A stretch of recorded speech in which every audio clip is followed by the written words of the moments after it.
In the words of Lex Friedman, we need more citizen journalists. And this series will tap into your journalistic potential. I promise. Cultural reflections in literature. Cultural reflections in literature. Unmasking the illusions. In exploring the theme of cultural reflections in literature, we dissect the intricate relationship between societies and the written word. Far too often, literary works are heralded as accurate reflections of the cultures from which they emerge.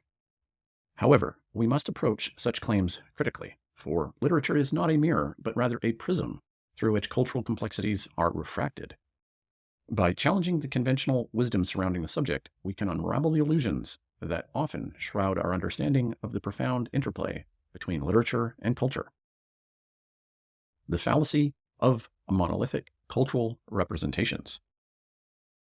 One of the greatest fallacies perpetuated in literary discourse is the notion that a single work can be an unassailable representation of an entire culture.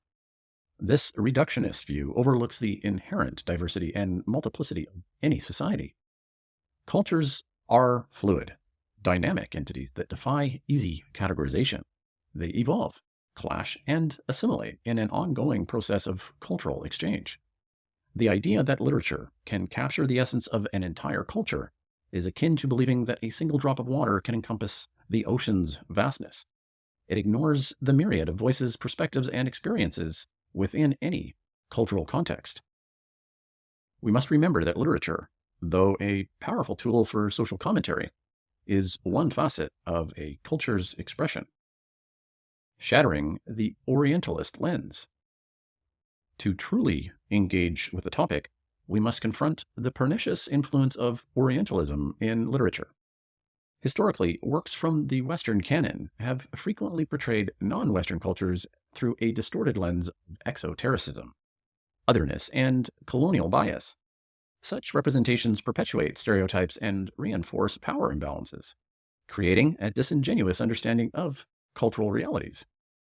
Edward Said's seminal work, Orientalism, exposes the inherent fallacies within this distorted lens.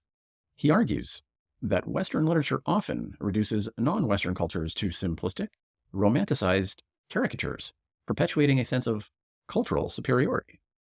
Our responsibility as discerning readers and critics is to challenge these harmful portrayals and strive for a more nuanced understanding of diverse cultures. Intertextuality, the web of cultural influence. To fully grasp the cultural reflections within literature, we must acknowledge the interconnectedness of ideas across time and space. Literary works are not isolated. They are intricately woven into a tapestry of intertextuality. Writers draw inspiration from their predecessors, engage in dialogue with contemporaries, and contribute to an ongoing literary conversation that transcends cultural boundaries. In this sense, literature becomes a platform for cultural exchange, challenging the notion of fixed cultural identities.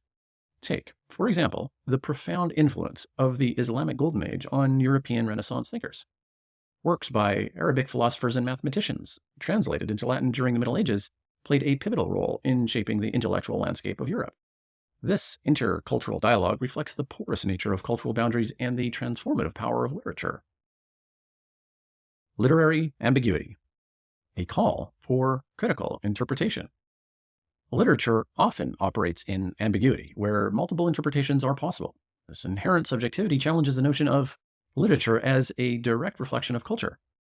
In addition, authors often employ narrative techniques, such as irony, satire, and allegory, to critique, subvert, or illuminate societal norms and values.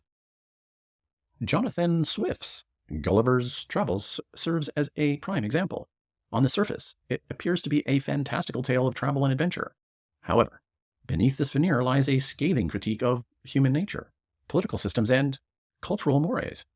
Swift employs satire to expose the follies of his time, demonstrating how literature can act as a mirror that reflects, distorts, and critiques culture simultaneously.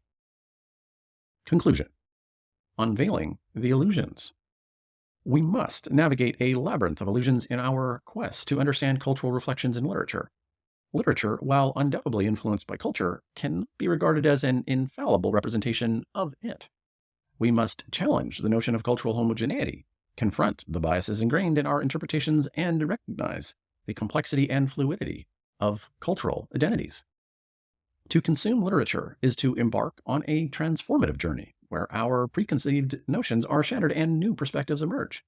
By engaging critically with the texts we encounter, we can unearth hidden truths, challenge conventional wisdom, and foster a greater understanding of the intricate relationships between culture and literature.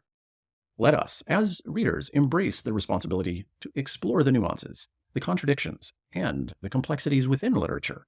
By doing so, we can unmask the illusions, dismantle the Orientalist gaze, and contribute to a more profound and intellectually rigorous engagement with cultural reflections in literature.